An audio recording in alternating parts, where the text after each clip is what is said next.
What's up, guys? Welcome back to Double Down Gaming. My name is Dino, and this week we're taking a look at a game that hits a very emotional nerve for me. But before that, let's roll that intro.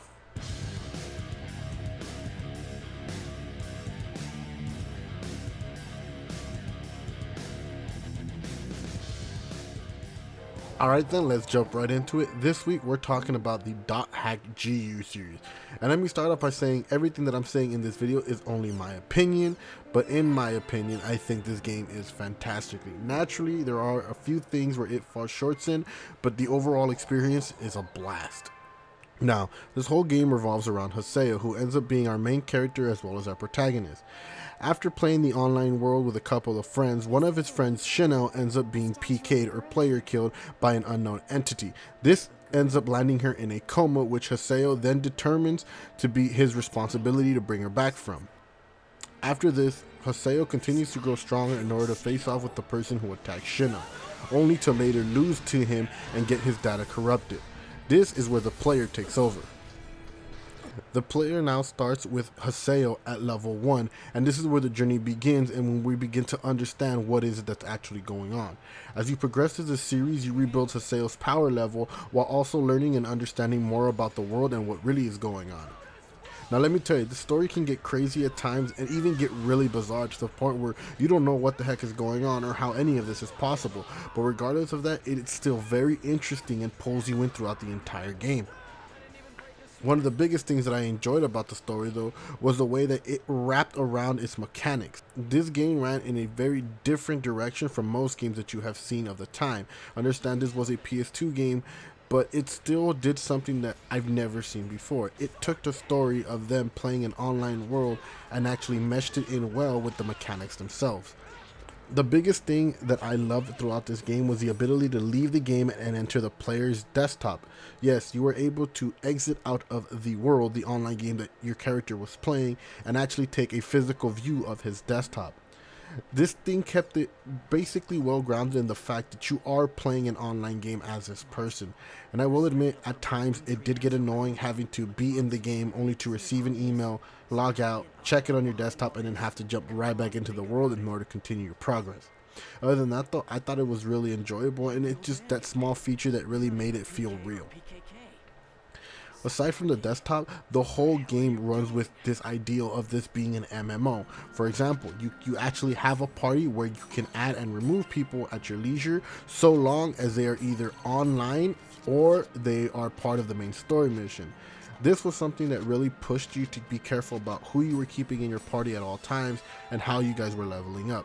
Leveling up one person might be beneficial at the moment, but later on in the story, that person might end up being offline or unable to be interacted with, therefore you just lost a high level member of your party.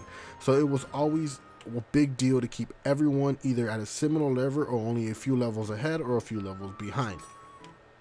Beyond that, I really enjoyed how the game actually let you build a friendship and build some type of relationship with the characters involved in the story, allowing you to go back to your desktop and send emails of small conversations that would boost your guys' affection towards each other. Now, this didn't really play into the game much, but it was just something that allowed you to really feel for the characters and feel for your party members, which I felt for me and my playthrough made it seem very more intense, especially as you progress deeper and deeper into the stories and you see these characters deal with conflict and their own inner turmoil. Another thing that really impacted me about the game was its use of travel. In other games, you would basically enter an area or progress through an area through loading screens or through, finding and uncovering new locations, but this game didn't do that. This game instead has you go into a warp gate in order to travel to different dungeons and different maps in order to either fight monsters and level up, or if necessary to go to a specific location in order to progress the story. This was something that I found very interesting because the way they have you select where you're going is based off of a three-word code system where each word slowly defines separate attributes of where you're going.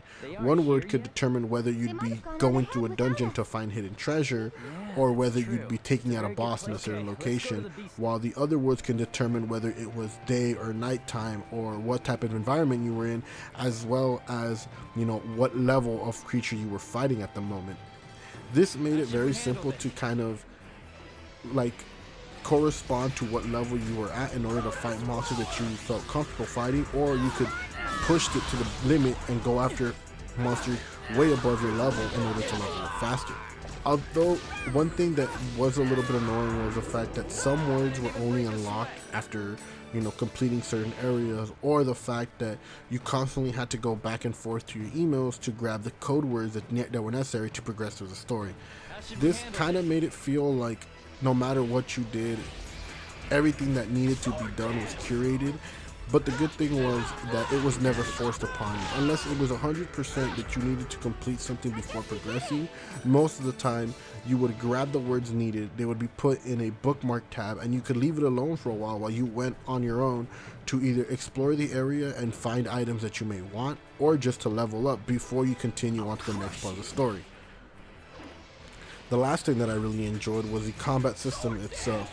It was fairly simple, yet it made it seem like it would be a better way to branch off with multiple weapons. As you start off, you only start off with one weapon, but as you continue, you get to earn a total of 3 weapons. Dual blades, a broadsword, and a scythe.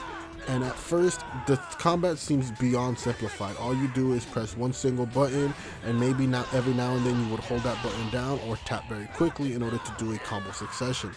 But it becomes more apparent how much you have to pay attention to what you're using and when you're using when you progress further into the story, and you start seeing that certain enemies or certain characters at that matter fight better with certain weapons or deal better damage with set weapons.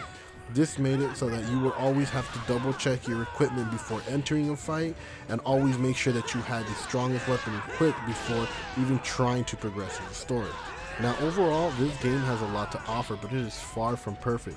At times it can be quite repetitive and even become stale during certain quests when you're just having to do the same thing over and over again in a different location.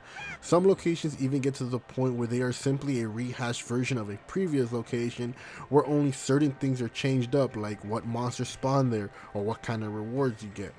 But other than that, I feel that the game itself gives more than enough for people to enjoy it, and if you push through those repetitive sections, you'll really find the story carries itself out all the way until the end.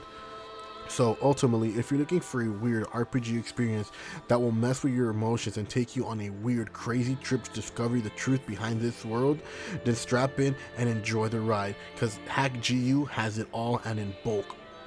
Other than that, that's all for this week. You can grab the entire Hack GU collection series in the link below, and if you guys want to see how the game plays out or just check it out for yourself, you're always welcome to stop by on my Twitch, where I am currently streaming the entire series from Volume 1 to Volume 4, and with that, you already know how it goes. I'll see you guys in the next video.